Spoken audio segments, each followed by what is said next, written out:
Day 102 of the war. The world wakes up to another uneasy morning. Reports from the front lines mix with political intrigue, high-level talks, and the constant hum of uncertainty that hangs over Eastern Europe. Ukraine remains defiant despite unrelenting pressure, while Russia continues its push through the Sumy, Kharkiv, and Zaporizhia regions. Yet, behind the headlines and the exhaustion of a prolonged conflict, analysts are quietly noting something that might mark a turning point. A subtle shift, a moment when the balance could begin to tilt. The year is closing on an unexpectedly tense but cautiously optimistic note for Kyiv. The battlefield has seen no dramatic breakthroughs, but neither has Moscow achieved the victories it promised. Putin's bet on forcing diplomatic concessions through Washington seems to be slipping away. Instead, fires blaze across Russia. Oil refineries, military plants, and supply depots. Ukrainian drones, once dismissed as symbolic gestures, now reach as far as Orenburg and Maykop. Every night, the front lines breathe with explosions, and yet the narrative of power begins to fracture in unexpected places. In Russia, the toll of war is not only measured in soldiers or tanks, but in confidence. Videos surfacing in military-aligned Telegram channels reveal yet another round of strikes against energy infrastructure, controlled, deliberate, and devastating. The once unthinkable has become routine. Explosions near gas facilities, strikes on oil terminals. They no longer dominate the news because they happen almost every night. What used to shock now barely surprises. This normalization of destruction paints a grim but revealing picture. Both sides have settled into a rhythm of relentless endurance, and neither shows any sign of stepping back. Meanwhile, in diplomatic corridors, the tension thickens.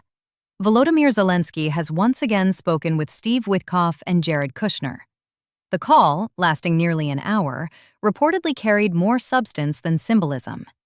Soon after, Zelensky confirmed what many had anticipated: a direct meeting with Donald Trump before the end of the year. Sources in Kyiv Post suggest it may take place in Florida, inside Trump's Mar-a-Lago residence. Such an encounter, if it happens, could define the next chapter of U.S.-Ukraine relations, and perhaps redraw the lines of global diplomacy. Ukrainian analysts note an interesting development. Witkoff, once seen as sympathetic to Moscow, has now engaged with Kyiv far more frequently than with the Kremlin. This alone, writes the author of the Telegram channel Beat Ely, might help soften his stance. People tend to reflect the company they keep. It's a cautious observation, but one that hints at a deeper recalibration in Washington's unofficial dialogue. Witkoff, who for months avoided direct contact with Ukrainians, now speaks with Zelensky almost weekly. In politics, proximity often becomes persuasion. Zelensky's own words during the latest call were telling. "We already have new ideas," he said. "Some documents are nearly ready. Only sensitive details remain." Optimism, tempered by realism, still echoes in his tone. "We understand how to secure these outcomes with our American partners," he added, thanking them for constructive work, kind words, and Christmas greetings. The Ukrainian leader even sent seasonal wishes to Trump and his family, a gesture that felt more diplomatic than festive. Yet, beyond the pleasantries, the reality remains unchanged. Deadlines come and go: Thanksgiving, Christmas, and soon, New Year's. But peace never follows the calendar. "We have heard many dates," the analyst adds, but peace depends not on what Zelensky and Trump agree upon, but on how much pressure the world exerts on Vladimir Putin. Pressure, and only pressure, brings an end to war. Pressure from sanctions, from military resistance, and from the erosion of illusion. That's what defines this moment. Ukraine continues to fight for survival on two fronts: external and internal. Externally, it relies on Western support to maintain its defenses. Internally, it must overcome systemic problems, flawed reports, and bureaucratic inertia that drain its strength. Reform, transparency, and strategic clarity are not abstract goals now. They are survival mechanisms. Analysts and commanders repeatedly warn about the dangers of falsified battlefield reports. These distortions climb the chain of command, obscuring the truth and costing lives. Real reform, they insist, is as vital as new weapon deliveries. And as for Russia, the calculus is grim. The longer the war continues, the less sustainable it becomes for Moscow. Each refinery fire, each disrupted supply chain, each failed assault compounds the pressure. The only plausible scenario, the one both militaries are inching toward, is an eventual freeze along the line of contact. History suggests that most wars end this way. Capitulation on either side remains unrealistic for now. The likely outcome is a stalemate, painful but definitive, marking a frozen conflict that will linger for years. Still, that possibility depends on one constant: sustained pressure on the Kremlin. Without it, the cycle continues. With it, negotiations, however imperfect, could eventually find shape. Observers see Trump's involvement, motivated perhaps by ambitions for a Nobel Peace Prize, as an unpredictable but potentially decisive variable. His advisor Witkoff reportedly told him, "We can make it happen quickly." Trump's reply was simple: "Do it." Whether that will translate into real progress remains uncertain. The world waits, as it always does, between words and action. And while the cameras focus on diplomacy, the night skies over Russia burn again. Drones reached Volgograd, sparking massive fires near a Lukoil refinery. In Dagestan, reports confirm casualties from an attack on a military convoy. In the Krasnodar region, Ukraine's general staff confirmed a strike on the port of Temryuk, igniting thousands of square meters of fuel storage. Similar explosions erupted at a refinery in Novoshakhtinsk, where cruise missiles, possibly domestically produced, hit key infrastructure supporting the Russian military. The message was unmistakable. No target deep within Russia is beyond reach. The same night, reports emerged of a strike on the military airfield in Maykop, home to the 272nd Aviation Training Base. In Orenburg, one of the world's largest gas processing plants suffered severe disruption after a drone strike ignited a gas pipeline, halting production. Ukrainian sources claim responsibility, describing it as part of a sustained campaign to undermine Russia's military-industrial base. Each attack tells a story not of revenge, but of resolve. The refusal to allow Moscow's war machine to operate unchallenged. Even inside Russia, a new unease takes root. Every explosion, every report of a refinery ablaze, chips away at the illusion of invulnerability. The war that began as distant, somewhere over there, now comes home, in smoke and silence. And yet, as the fires burn and leaders exchange guarded words across oceans, the world asks itself again, how close are we to the end of this war? And what will the end even look like? Subscribe to the channel, leave a comment, and stay with us as we follow every turn of this story. Ahead, the full revelation of what's unfolding behind these diplomatic moves and how it could reshape the entire region. Don't miss the next part. As the year nears its end, the world finds itself caught in a moment that feels both fragile and decisive. The diplomatic temperature rises in tandem with the winter cold that grips Eastern Europe. Volodymyr Zelensky's announcement of an imminent meeting with Donald Trump reverberates across both continents. If confirmed, it would mark the first direct encounter between the two leaders since Trump's return to the political arena, and the symbolism could hardly be overstated. Sources in Kyiv whisper that the meeting is scheduled for the final days of December in Florida, at Trump's Mar-a-Lago estate, a place that has become synonymous with political spectacle. What began as cautious outreach through intermediaries like Steve Witkoff and Jared Kushner now transforms into a potential turning point, one that could redefine the trajectory of the war and Ukraine's relationship with the United States. Zelensky's latest statements are filled with deliberate optimism, but layered with complexity. He spoke of documents nearly ready, of sensitive details still to be worked through, and of a constructive tone from the American team. Those who know his style recognize this as the language of someone who is not yet celebrating, but is preparing the stage for an announcement of significance. Behind the scenes, diplomats in both Washington and Kyiv scrambled to finalize a framework that would allow the two leaders to present tangible progress without compromising core interests. The word ceasefire is being avoided, replaced by more cautious phrases such as temporary stabilization or de-escalation mechanism. Still, the intentions are clear: to bring the war to a manageable pause while maintaining political leverage. Observers close to the negotiation process note that Witkoff's role is more than symbolic. Once viewed as leaning toward Moscow due to his repeated visits with Russian officials, Witkoff has recently shifted focus. He has been in contact with Ukrainian officials almost weekly since mid-November. Analysts interpret this as part of Trump's strategy to enter the geopolitical conversation with a claim to potential success. The logic is simple. If Trump can position himself as the man who ended the war in Ukraine, even partially, it strengthens his global and domestic image. The timing is no coincidence either. The Nobel Peace Prize nominations for 2026, which reflect achievements of the previous year, would align perfectly with a deal reached in 2025. The incentive is clear, and so is the political ambition driving it. Meanwhile, the battlefield continues to dictate the boundaries of diplomacy. Ukrainian drones have struck deep into Russian territory, hitting targets that once seemed untouchable.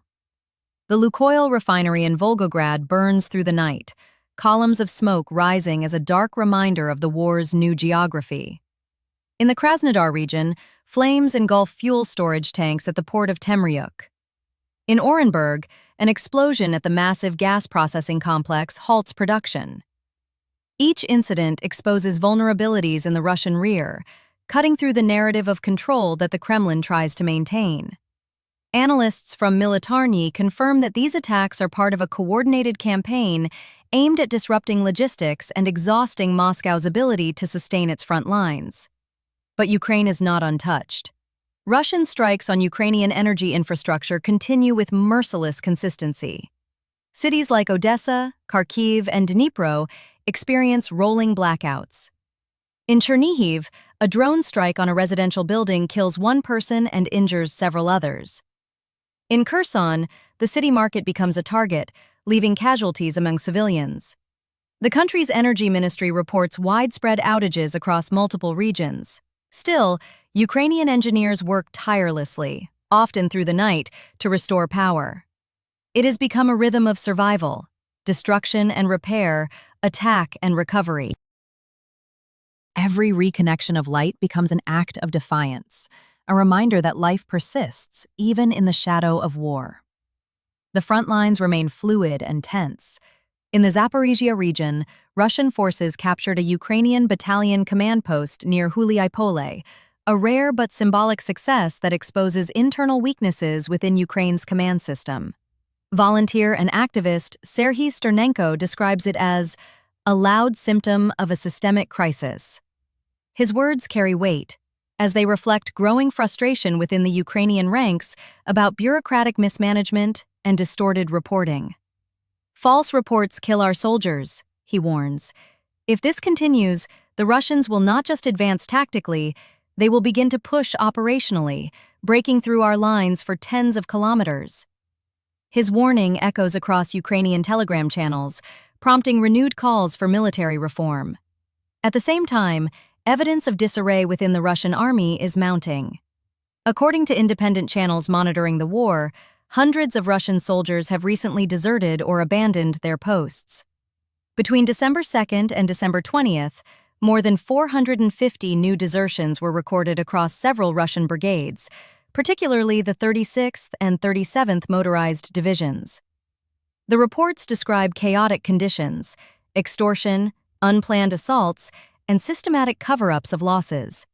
Commanders like Colonel Karayev Kurabek Abdullayev are singled out for meat grinder assaults that result in daily losses. Russian soldiers, demoralized and ill-equipped, continue to flee despite threats of imprisonment.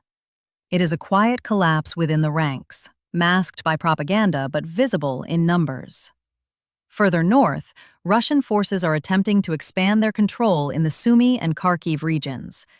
Ukrainian observers report Russian advances near the village of Kondrativka, marking the first such movement in months. The motivation, analysts suggest, is to secure drone observation positions over the strategic Sumy-Kharkiv highway. This corridor, once tenuously safe, is now under constant threat. Ukrainian units are working relentlessly to push the Russians back from Hrabovsky and neighboring areas, where every meter of land becomes a contest of endurance. In the Kharkiv region, the situation near Vovchansk grows increasingly complex. Russian troops have reportedly entered Vilcha, south of the city, expanding the so-called gray zone. The Ukrainian military relies heavily on drone reconnaissance to slow the advance, but the battle remains fierce. The same uncertainty extends to Kupiansk, a city that has become emblematic of the shifting tides of war. For weeks, Russian war correspondents, the so-called Z-bloggers, claimed full control over Kupiansk. But videos and geolocated images soon proved otherwise. Ukrainian troops remain active in several sectors, and Russian positions have been reduced to scattered pockets. Even prominent Russian military commentators have begun to admit that the situation was misrepresented. One, the war correspondent Vladimir Romanov, acknowledged that Russian troops in Kupiansk are divided into small groups of 2 or 3 soldiers, surrounded and with little hope of rescue. His admission, shared reluctantly, exposes the depth of misinformation within the Russian military command chain. The reports that once declared victory now serve as evidence of disarray. These revelations fuel a growing sense of frustration among Russian propagandists themselves. Influential voices such as Yuri Podolyaka, once a loyal defender of the Kremlin's narrative, now publicly contradict earlier claims of success. Just weeks after boasting that Russian forces had secured Kupiansk, he was forced to acknowledge that Ukrainian counterattacks had pushed them back, cutting off supply routes and isolating entire units. His reversal, echoed by other military bloggers, symbolizes a broader erosion of confidence. The once unified chorus of pro-war rhetoric now fractures into scattered notes of doubt, irony, and quiet despair. On the Ukrainian side, there is realism, a sober understanding that progress is slow, costly, and uncertain. Analysts like Taras Tatarigami describe 2025 as a year without miracles but not without meaning. Despite Russian advances in isolated sectors, Ukraine's ability to maintain defense lines across such an extensive front is itself an achievement. The war, he argues, has evolved into a contest of resilience rather than movement. Russia can burn fuel, men, and resources endlessly, Tatarigami writes, but its capacity to transform these losses into strategic gain has collapsed.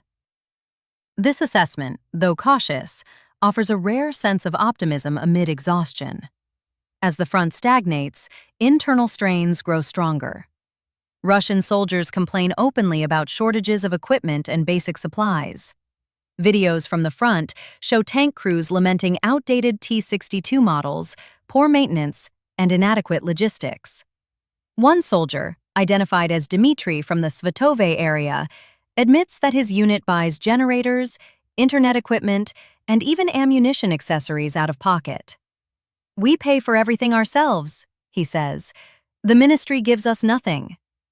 His tone is resigned rather than rebellious, reflecting a deep disillusionment within the ranks. Behind the polished facade of Moscow's televised reports, the reality is one of neglect and improvisation. In the background of this chaos, ordinary Russian citizens are beginning to feel the economic and social cost of the war. A breakdown at a heating plant in the Sverdlovsk region left over 17,000 people without heating during a severe cold wave, temperatures dropping below -30 degrees. No drone strikes, no sabotage, just decay, negligence, and overstrain in a system stretched beyond its limits. In Belgorod, another grim story unfolds. A veteran of the war, suffering from post-traumatic stress, assaults and later kills 2 acquaintances in separate incidents. Court documents reveal that he had received state medals for his service. His violent outbursts are now being quietly written off as psychological complications. It is a stark reflection of what war leaves behind: broken minds, empty towns, and a nation haunted by its own violence. Ukraine, for its part, continues to rely on solidarity from citizens and supporters abroad. Volunteers organize fundraisers for units like the 225th Separate Assault Regiment, Black Swan, which operates near Pokrovsk. Their appeals are direct, urgent, and sincere. They need drones, 13 of them, to maintain reconnaissance and defense operations. "We need eyes in the sky," one soldier says in a video address. The plea captures the essence of this war: technology as survival, solidarity as ammunition.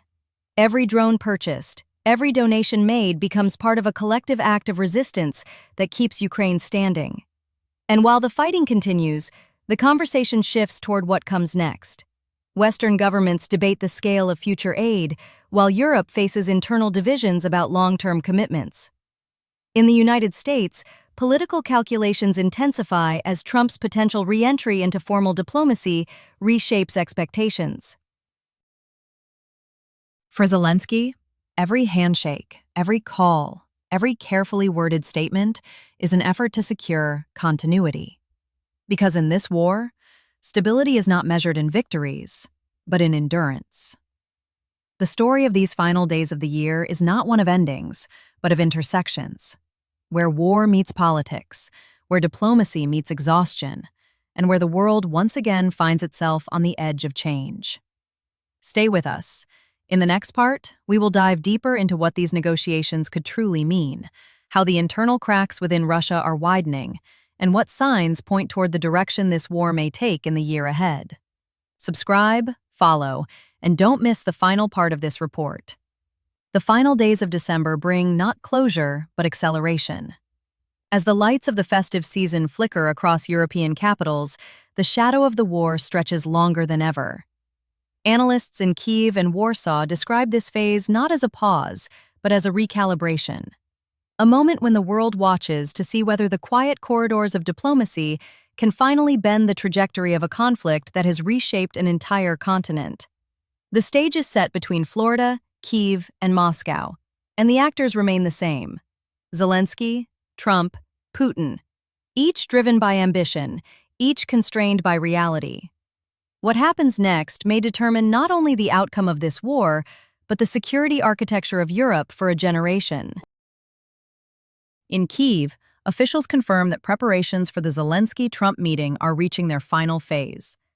Diplomatic channels are being synchronized, and security teams are working through the logistics of the visit. Ukrainian foreign ministry officials quietly hint that this encounter will not just be a photo opportunity, but a chance to redefine the framework of U.S.-Ukrainian relations in the post-Biden landscape. The conversation will be direct, one diplomat notes. There will be no empty gestures. In Washington, aides close to Trump's circle portray him as eager to step into the global spotlight again. The goal, they say, is not just political capital but legacy, the chance to present himself as the man who could bring peace where others failed. Meanwhile, Zelensky's domestic situation remains delicate. His government faces mounting pressure over corruption allegations, stalled reforms, and internal rivalries. Yet despite these challenges, his communication strategy has grown sharper, more disciplined, and more focused on international resonance. His recent messages emphasize unity, resilience, and the moral clarity of Ukraine's position. Every speech, every carefully staged meeting with international figures is designed to reinforce one central idea. Ukraine is not pleading for help, it is demanding justice. This rhetorical shift, subtle but powerful, has allowed Kyiv to maintain moral leverage even as material resources dwindle. The battlefield, however, offers no reprieve. In the Donetsk and Zaporizhia sectors, both armies trade artillery fire with little territorial gain. Reports from Ukrainian commanders describe a grinding, attritional warfare. Hundreds of engagements per day, none decisive, but all draining. Russia continues to deploy poorly trained conscripts, filling gaps with quantity rather than quality. Ukrainian units, though exhausted, continue to rely on technological superiority: drones, electronic warfare, and precise artillery coordination. The reality is brutal. Both sides are stuck in a deadly stalemate, where progress is measured not in kilometers, but in survival.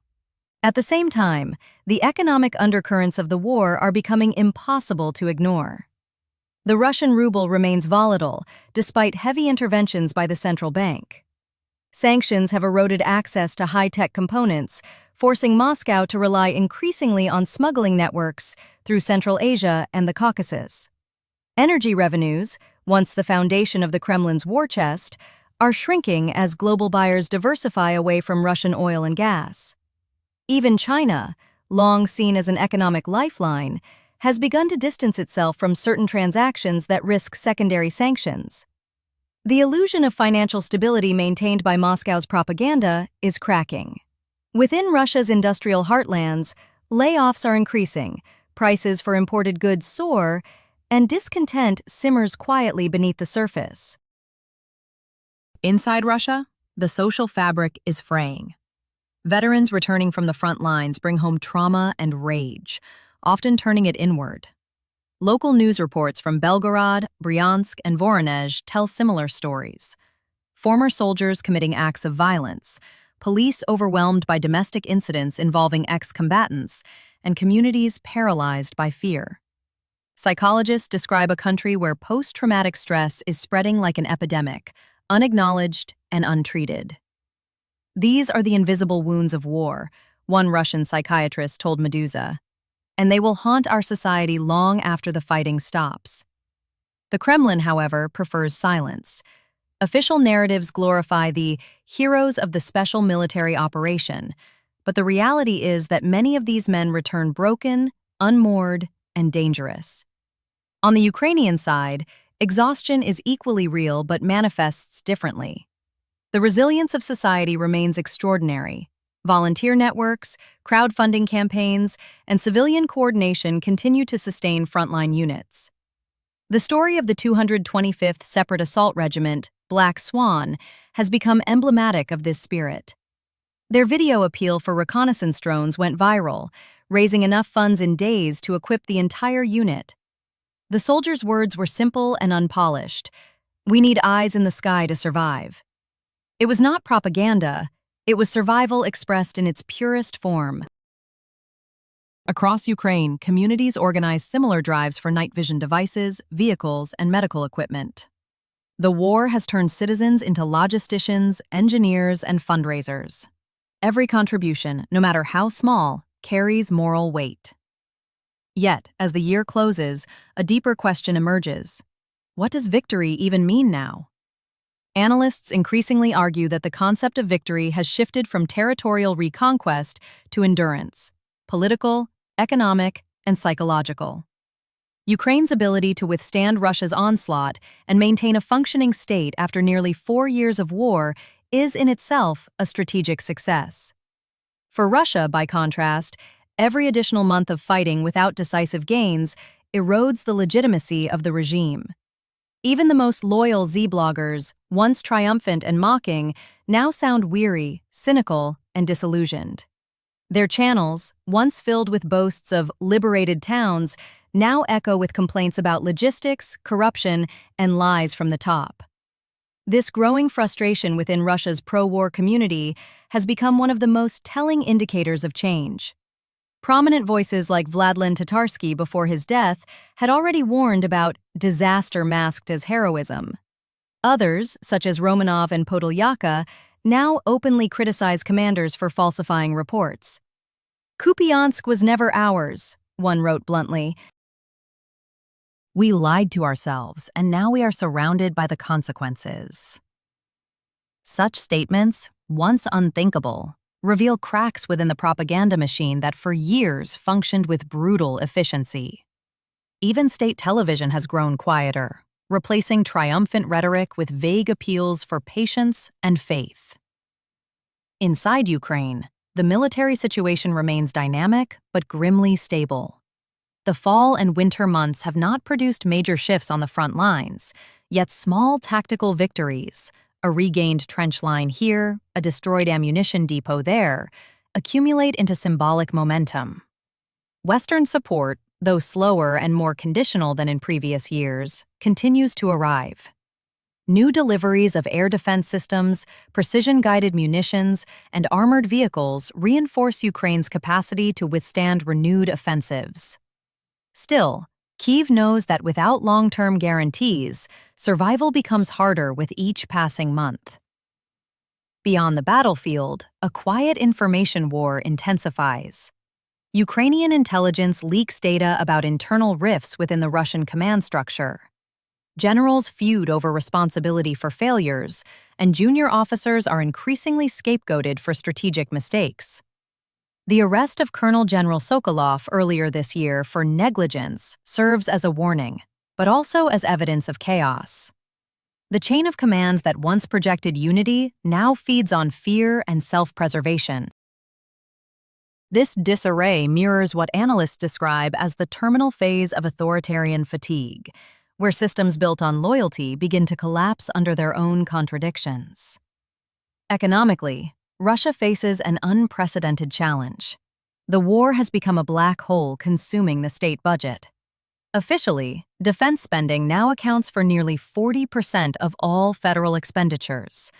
Civil infrastructure, healthcare, and education are being quietly stripped to sustain the war machine.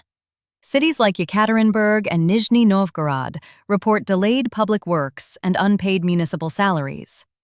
Regional governors, once obedient administrators, now plead privately with Moscow for financial relief.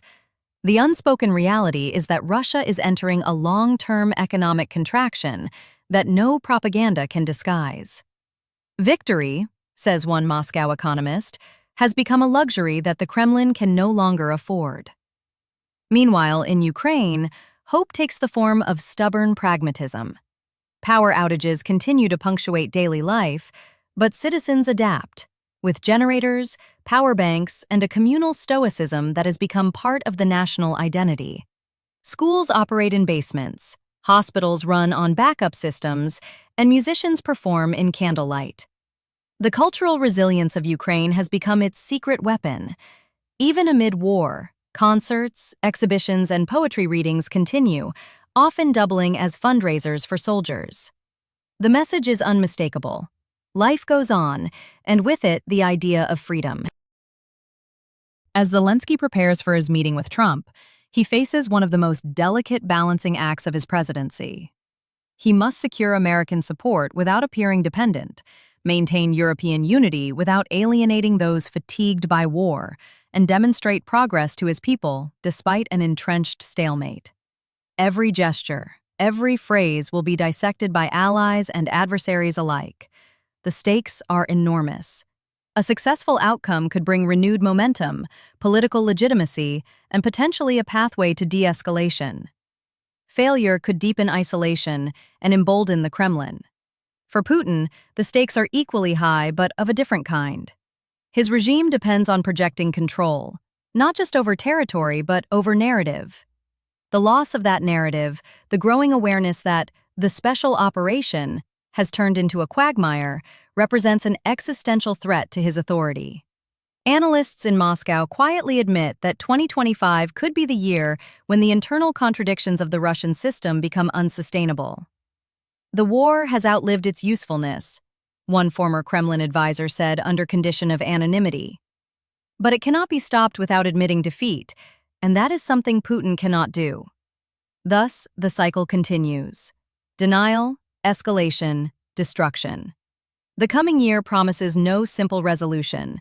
Peace remains distant, but the contours of an ending, perhaps not just to the war, but to the illusions surrounding it, are beginning to take shape. The global community stands at a crossroads, weary yet watchful. Every new strike, every diplomatic handshake, every whispered promise of negotiation adds another layer to a story that refuses to conclude. And so, as the final hours of the year approach, Ukraine endures. The streets of Kyiv shimmer faintly with holiday lights powered by generators. Soldiers at the front send brief messages home,